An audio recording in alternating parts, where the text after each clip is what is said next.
Você realmente é livre? Ou todas as suas escolhas já estavam determinadas antes mesmo de você nascer? Talvez você acredite que decidiu sozinho o que comer hoje, qual roupa vestir ou até mesmo qual vídeo assistir agora. Mas será que essas decisões nasceram de você, ou foram moldadas por sua genética, sua educação, seu ambiente e até por fatores que você nunca percebeu?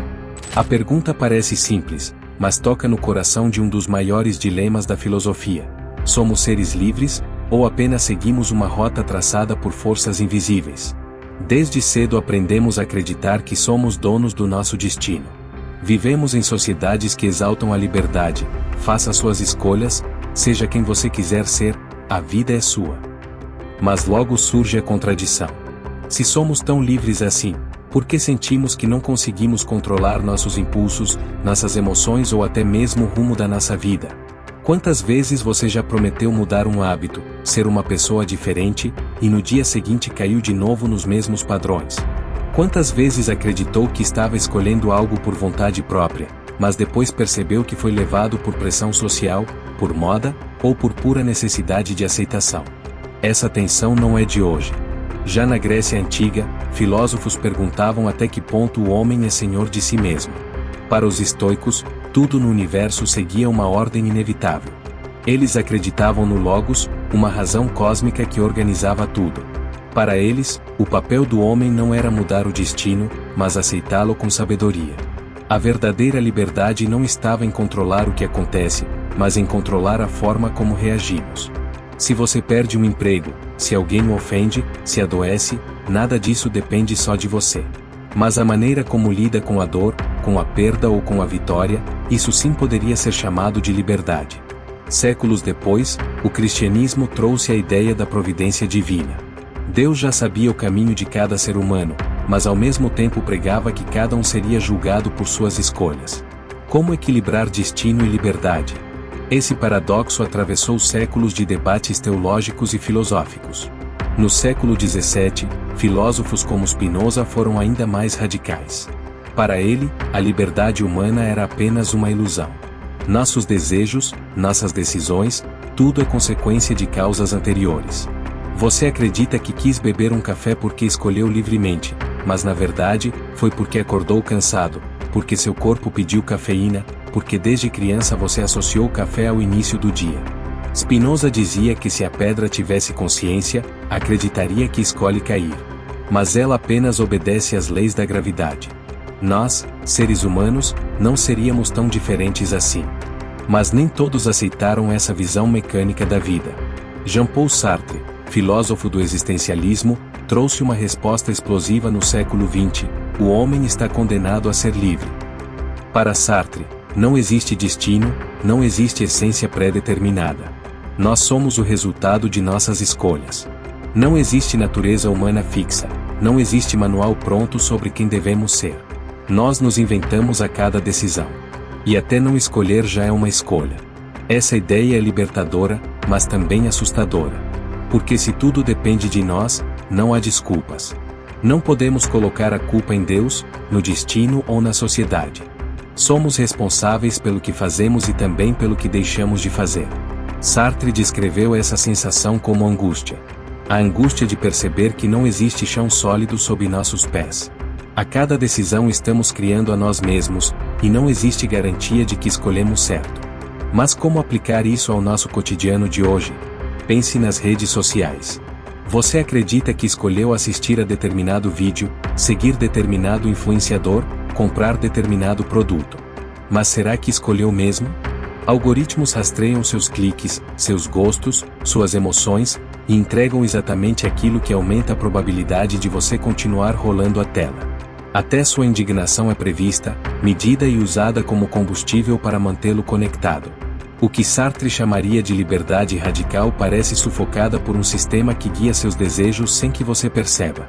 Ou pense em escolhas mais profundas, como sua profissão. Muitos acreditam que escolheram livremente sua carreira, mas quantos realmente tiveram acesso a todas as opções possíveis? Não é raro que você siga o caminho mais próximo do que sua família, sua classe social ou seu contexto cultural mostraram como viável. A decisão pode até parecer sua, mas as possibilidades já estavam delimitadas antes de você começar a escolher. E nas relações pessoais? Quantos casamentos, amizades ou até brigas são fruto de escolhas conscientes e quantos são apenas resultado de repetições emocionais, de padrões familiares que você herdou sem perceber? Você acha que escolheu amar uma pessoa, mas talvez tenha apenas seguido um roteiro inconsciente escrito pela sua história de vida. Se olharmos para a ciência, o dilema se torna ainda mais intrigante. Durante muito tempo, a física acreditava que o universo era uma máquina perfeita. Se soubéssemos todas as condições do universo em um instante, poderíamos prever todo o futuro. Mas no século XX, a mecânica quântica mostrou que não é tão simples. O mundo das partículas é incerto, probabilístico e nem sempre previsível. Se até a matéria não segue um destino fixo, será que nós seguimos? E a neurociência acrescenta uma provocação ainda mais inquietante. Experimentos mostram que o cérebro toma decisões antes mesmo de termos consciência delas. O que chamamos de livre-arbítrio pode ser apenas uma história que a mente conta para justificar uma ação que já foi iniciada. Em outras palavras, você não decide e depois age. Seu corpo age, e sua mente inventa a sensação de que decidiu. Mas se isso for verdade, o que resta da nossa liberdade? Será que somos apenas espectadores de uma peça já escrita, acreditando que somos protagonistas? Talvez a resposta esteja em aceitar que a liberdade não é absoluta, mas relativa. Não somos totalmente livres, mas também não somos totalmente determinados. Há limites invisíveis que moldam nossa vida: cultura, biologia, algoritmos, história pessoal. Dentro desses limites, ainda podemos escolher. Ainda podemos resistir. Ainda podemos criar algo novo. Pense de novo nas redes sociais. Você pode passar horas rolando o feed, mas também pode decidir desligar o celular. Pode se deixar levar pela manipulação, mas também pode criar consciência sobre como ela funciona. Essa talvez seja a forma mais realista de liberdade. Não o controle absoluto sobre tudo, mas a capacidade de perceber os condicionamentos, e dentro deles, escolher como agir. Sartre nos lembraria que mesmo nessas situações, a escolha é inevitável. Você não pode escapar dela. Até fugir, até desistir, é uma escolha. E essa é a angústia da liberdade: não temos como não escolher. A verdade é que ninguém sabe ao certo se existe liberdade total ou apenas a ilusão dela. Mas talvez a questão mais importante não seja somos livres, e sim, o que fazemos com a sensação de liberdade que temos? Seja ilusão ou realidade, é ela que nos move. É ela que nos faz sonhar, criar, mudar. E no fim, talvez a grandeza do ser humano esteja justamente em viver como se fosse livre, mesmo que nunca descubra a verdade. Mas se viver como se fosse livre já é em si um ato grandioso, precisamos perguntar: de onde vem essa força que nos faz insistir na liberdade, mesmo quando tudo parece dizer que ela não existe? É aqui que Jean-Paul Sartre se torna uma figura central. Sartre não escreveu apenas teorias abstratas. Sua filosofia nasceu no fogo da história. Ele viveu os horrores da Segunda Guerra Mundial, viu a França ocupada pelos nazistas, experimentou a sensação de impotência diante de uma máquina militar esmagadora. Muitos se resignaram, aceitaram o destino como inevitável. Mas Sartre escolheu outra postura: acreditar que, mesmo em meio à opressão, o homem ainda pode escolher como agir. Para ele, a liberdade não era um luxo reservado a tempos tranquilos. Pelo contrário, era justamente nos momentos mais sombrios que ela se revelava em sua forma mais crua. O soldado que decide resistir mesmo sabendo que pode morrer. O prisioneiro que, mesmo em cativeiro, escolhe não trair seus companheiros. Até o silêncio, até o gesto mínimo, tudo carrega a marca da escolha. Sartre acreditava que nascemos em um mundo sem manual, sem sentido pronto. Ele dizia: a existência precede a essência. O que isso significa? Que não existe uma natureza humana definida antes de vivermos. Não nascemos com uma identidade predestinada. Não existe um rótulo fixo, uma missão gravada em pedra. Primeiro existimos, depois, com nossas escolhas, inventamos quem somos. Mas essa liberdade radical também traz peso. Porque, se não existe um sentido dado de fora, somos nós que temos que criá-lo. E se falhamos, se nos arrependemos, não há como culpar o destino ou um Deus que escreveu nossa história. A responsabilidade é toda nossa. Essa é a angústia da liberdade. Não é uma angústia de prisão, mas de infinitas possibilidades. Diante de um mar aberto, sem mapas, cada escolha é um risco. Escolher é se comprometer.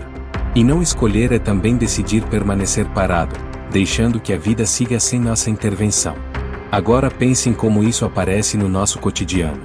Quando você se depara com uma encruzilhada na vida, escolher uma profissão, terminar ou não um relacionamento, mudar de cidade, arriscar em um projeto, o que mais pesa não é a falta de opções, mas justamente o excesso delas.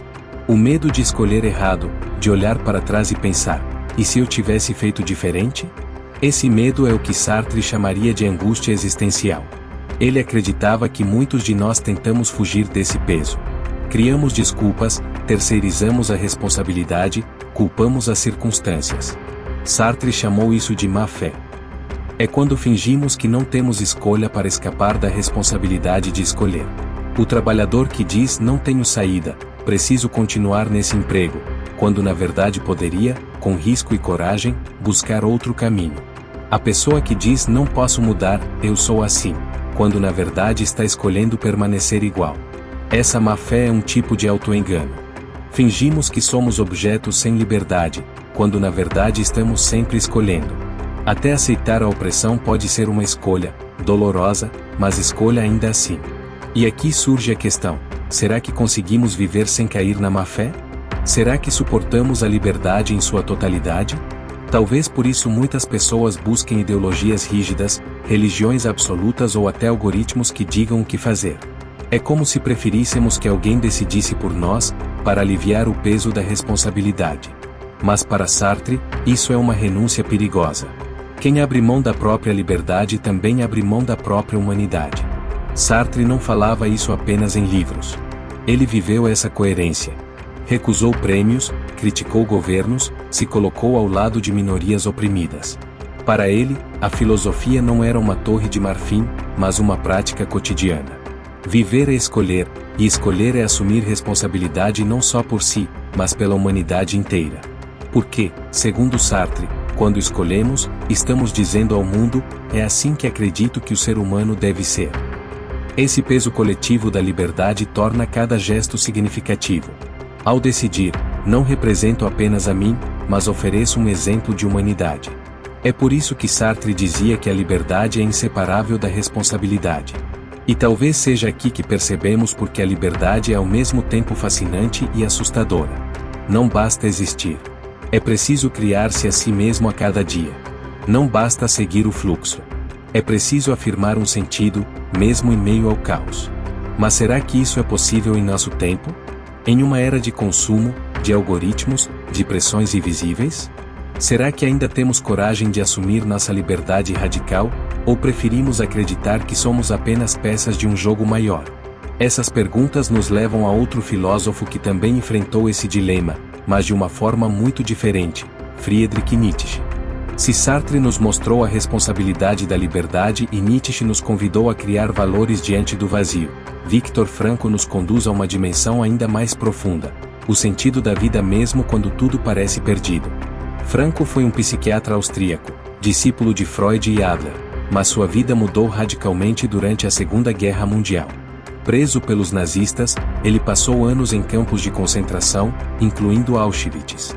Ali, viu a morte de sua esposa, de seus pais e de quase todos os que amava. Ele mesmo foi reduzido a um número tatuado no braço, vivendo em condições subhumanas, cercado pela fome, pela violência e pela morte cotidiana. É difícil imaginar um cenário mais extremo, onde a ideia de liberdade e de sentido parecem impossíveis. E ainda assim, foi nesse ambiente que Frankl formulou uma das filosofias mais inspiradoras do século XX. Frankl percebeu que, mesmo quando tudo é tirado de um ser humano, a saúde, a dignidade, a família, a segurança, ainda resta uma liberdade última, que ninguém pode roubar, a liberdade de escolher sua atitude diante do sofrimento. Ele testemunhou isso de forma concreta. Enquanto alguns prisioneiros se entregavam ao desespero, outros conseguiam encontrar forças em pequenos gestos, compartilhar o último pedaço de pão, apoiar um companheiro de cela, recitar mentalmente versos de poesia. A diferença não estava nas condições externas, que eram igualmente cruéis para todos, mas na capacidade interna de dar um sentido ao sofrimento. Foi assim que nasceu a logoterapia, a psicoterapia do sentido. Para Franco, o ser humano não vive apenas em busca de prazer, como dizia Freud, nem apenas em busca de poder, como defendia Adler. O ser humano vive em busca de sentido. E esse sentido não é algo abstrato, mas se revela em 3 caminhos principais. O primeiro é através da criação, aquilo que fazemos, produzimos, construímos no mundo. O segundo é através da experiência, aquilo que vivemos, seja o amor, a arte, a beleza, a natureza. E o terceiro, talvez o mais profundo, é através da atitude que tomamos diante do sofrimento inevitável. Esse último ponto é crucial. Porque todos nós, mais cedo ou mais tarde, enfrentaremos a dor, a perda, o fracasso, a morte. A vida não é apenas feita de momentos de prazer ou conquista. E quando o sofrimento aparece, a pergunta não é apenas como escapar dele, mas que sentido posso dar a ele. Franco dizia: quem tem um porquê enfrenta qualquer como. Essa frase, que ecoa Nietzsche, mostra a convergência entre os dois pensadores. Enquanto Nietzsche afirmava que um porquê permite suportar qualquer dificuldade, Franco viu isso acontecer diante dos horrores de Auschwitz. Não era teoria. Era experiência vivida. E se transportarmos isso para o nosso cotidiano, percebemos como essa lição continua atual. Pense nos desafios que enfrentamos hoje: doenças, crises econômicas, instabilidade política, solidão, ansiedade. Muitas vezes, não temos como controlar esses fatores externos. Mas, como Franco ensinou, ainda podemos escolher a atitude que adotamos diante deles. Vivemos em uma cultura que tenta a todo custo eliminar o sofrimento. Queremos pílulas que nos livrem da dor, aplicativos que nos distraiam da angústia, entretenimento constante para anestesiar o vazio. Mas, por mais que tentemos, a dor é inevitável. O que podemos mudar não é o fato de sofrer, mas a maneira como lidamos com o sofrimento. Franco nos mostra que até mesmo o sofrimento pode ser transformado em uma oportunidade de crescimento. Isso não significa romantizar a dor ou negar sua crueldade. Mas significa reconhecer que, mesmo em meio ao caos, podemos encontrar um sentido que nos impulsiona a seguir em frente. Pense em alguém que atravessou uma doença grave e, depois dela, decidiu ajudar outras pessoas que passam pela mesma situação. Ou em alguém que perdeu tudo em uma crise, mas encontrou uma nova vocação, um novo propósito. Esses exemplos mostram que a liberdade não está em evitar a dor, mas em transformá-la em caminho.